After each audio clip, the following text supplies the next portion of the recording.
আজকে তোমাদের দুরকমভাবে পিৎজা বানানো দেখাবো।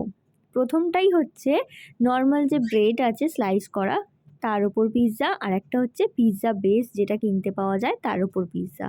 তো খুবই সহজ বানানো, একই রকম প্রসেসটা তোমাদেরকে দেখিয়ে দিই। প্রথমেই আমি স্লাইস করা যে ব্রেডগুলো সেগুলো নিয়ে নিয়েছি, তার উপরে লাগিয়ে নিয়েছিলাম নর্মাল টমেটো সস।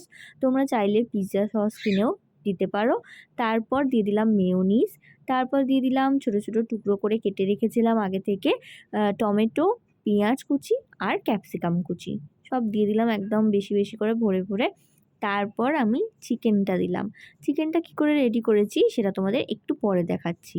তারপর দিয়ে দেবো এর মধ্যে একটুখানি চিলি ফ্লেক্স।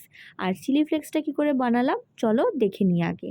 চিলি ফ্লেক্স বানানো ভীষণই সোজা। কড়াইটা গরম হয়ে গেলে একটুখানি শুকনো লঙ্কা দিয়ে দিয়েছি, তারপর একটু নাড়াচাড়া করে নিয়ে শুকনো লঙ্কাগুলো ঠান্ডা হলে মিক্সারে ব্লেন্ড করে নিয়েছি। ব্যাস, চিলি ফ্লেক্স রেডি। তোমরা এটা কৌটো করে রেখেও দিতে পারো।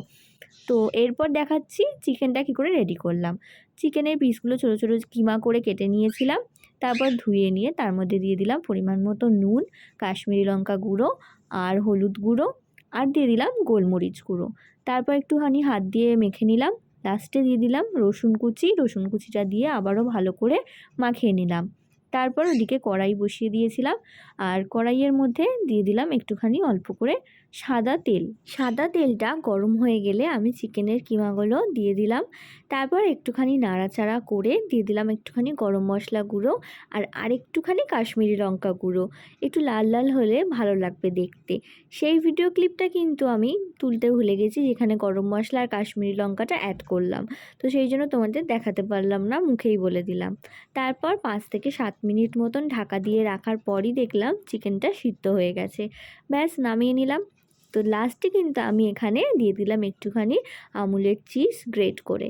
তারপর যে নর্মাল ব্রেড দিয়ে যে পিৎজাটা বানিয়েছিলাম সেটা কিন্তু মাইক্রোওভেনে ঢুকিয়ে দিলাম 3 মিনিটের জন্য।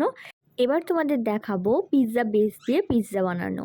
তো পিৎজা বেসটা নিয়ে প্রথমেই টমেটো সস, তারপর মেয়োনিজ লাগিয়ে নিলাম, তারপর ওই টমেটো কুচি আর ক্যাপসিকামগুলো একটু লম্বা লম্বা করে কেটে দিলাম। আর পেঁয়াজটা দেখো কীরমভাবে কেটেছি, একটা পেঁয়াজকে 4 ভাগে ভাগ করে নিয়ে প্রত্যেকটা খোসাকে কিন্তু আলাদা করে নিয়েছি। তো এইভাবেই দিয়ে দিলাম। তারপর চিকেন দিলাম, চিকেনের টুকরোগুলো, চিলি ফ্লেক্স দিলাম, তারপর দিয়ে দিলাম ভরে ভরে একদম চিজ। তো পুরো চিজি হয়েছে কিন্তু এই বড় পিৎজাটা। তারপর কিন্তু মাইক্রোওভেনে ঢুকিয়ে দিয়েছিলাম 5 মিনিট মতন রাখার পরে কিন্তু রেডি আজকে আমাদের পিৎজা। তো দুরকমভাবেই পিৎজা বানিয়েছি। বাপি, ও, মামুনি, আমার 4 জনেরই কিন্তু ফাটাফাটি লেগেছে। বাপি আর ও প্রথমে টেস্ট করে দেখলো, বলল দারুণ হয়েছে খেতে।